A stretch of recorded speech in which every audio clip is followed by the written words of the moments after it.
except guitar. So this continued for a little bit, and finally they wanted me to do piano, and they got their way. So they forced me to do piano, and I hated it. I hated it in the beginning, So a lesson you can draw from here is when you get started at something, sometimes it's not fun at all because you're a beginner, It's like when you're learning a new language, you go to a new country, you feel like a 2-year-old, right? It's very demeaning, you can be an ego bashing. But I stuck with it, I was forced to, and I think after about 6 months, right, I started to enjoy it. And then, and the rest is history. So basically classical piano was one of my hobbies. Performed at a lot of class activities, music competitions in Vasanadi.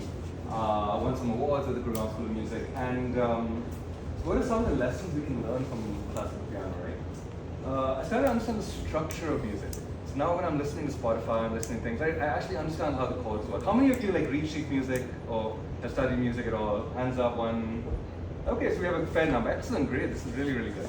So, you start to understand music, you start to interact with it as opposed to being a passive observer, right? You understand it at a deeper level.